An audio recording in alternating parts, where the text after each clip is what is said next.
I've been using Bose Companion 2 powered speakers for quite a while. These are actually the second pair of them that I've owned, and for the relatively small size, they sound excellent, very good bass response.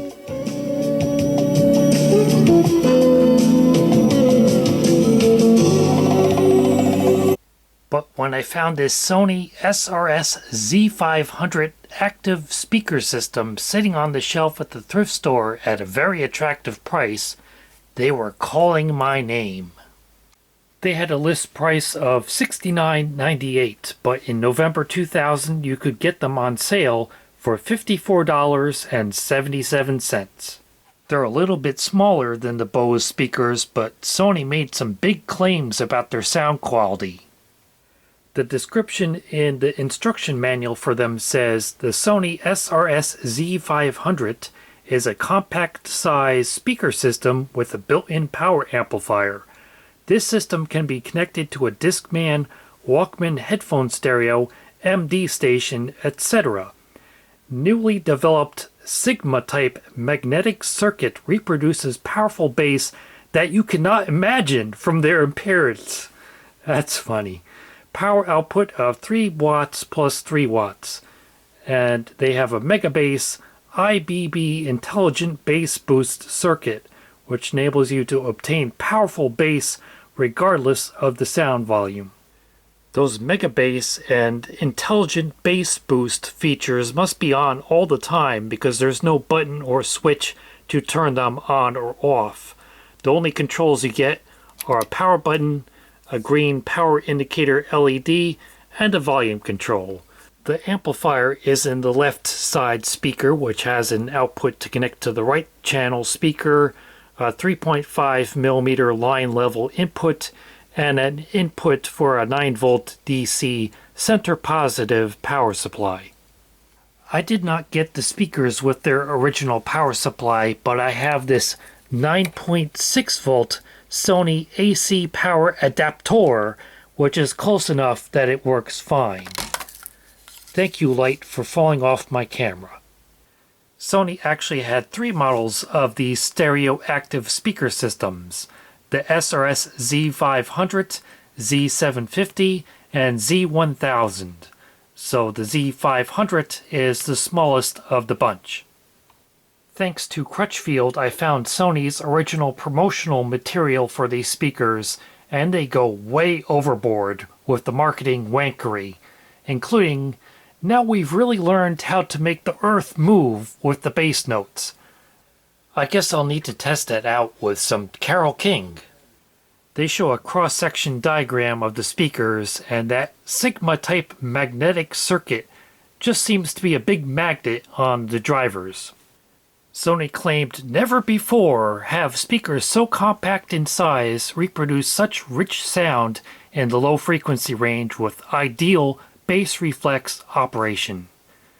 You may have noticed that the speaker grills stick out a little bit, which makes them look like removable grills that I just don't have pushed in all the way, but they're not, they're fixed, and according to Sony, they stick out on purpose.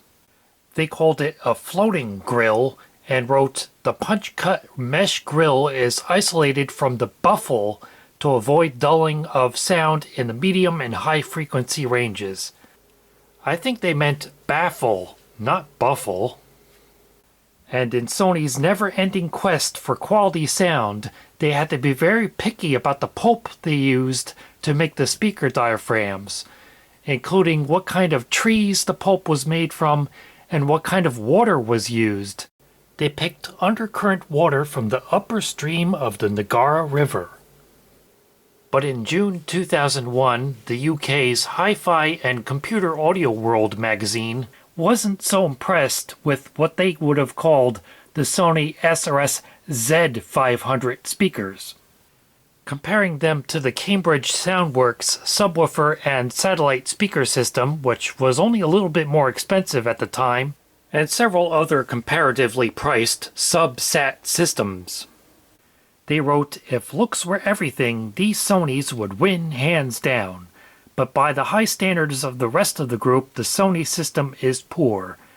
True, the midband is satisfyingly clean, and boasts a decently rhythmic nature, but frequency extremes are very limited and these speakers simply don't tell the whole story.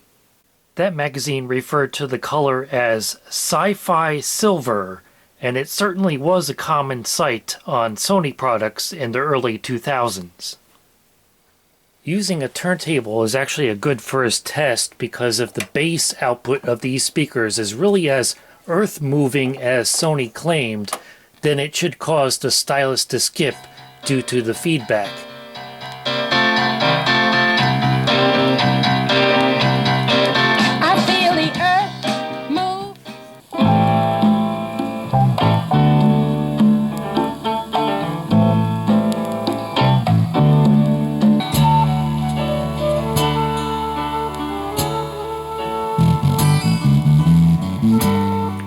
Well, no earth moving, but I unfortunately think I hear a rubbing driver in this left channel speaker.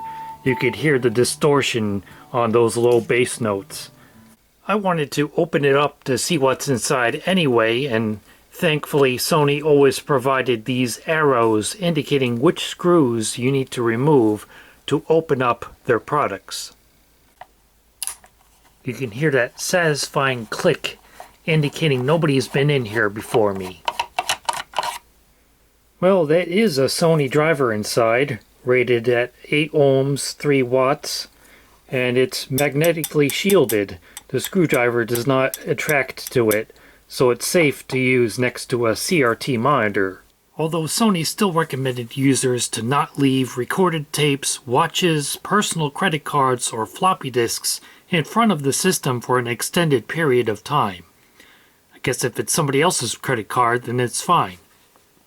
In their marketing material, Sony also made a big deal about the quality of the capacitors they were using, and there certainly are quite a few of them on that circuit board. They are Leon capacitors. Never heard of that brand before.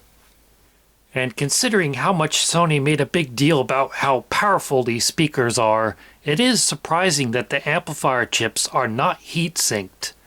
There are 2 of them, one for each channel. They are SGS Thompson TEA2025B chips. Well, after getting it all back together, unfortunately that distortion in the left channel is still there, and if anything, it's actually gotten a lot worse. What great music deserves is full, deep bass to give it warmth.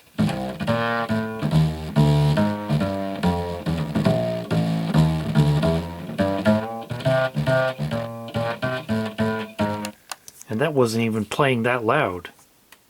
So I took it all apart again, and this time unsoldered and removed the driver so I can test both the amplifier and the driver to see which one is at fault. And by the way, once you take it all apart, you can remove the grill because it's what holds the driver in place. It kind of sandwiches it. First, I'm going to test the driver by connecting it to another amplifier. Yeah, that driver is shot. Nothing but distortion. And now testing the Sony amplifier with another speaker, it sounds fine. What great music deserves is full, deep bass to give it warmth. I have a few pairs of old computer speakers I thought I could use as donors, but the drivers in them are larger and will not fit in the Sony speakers. Well, how about this for an unconventional fix? I took that Sony driver that was all distorted, almost sounded like it was blown. I connected it to a much more powerful amplifier and fed a 25 Hz sine wave through it to really give it a workout. This is a 25 Hz sine wave.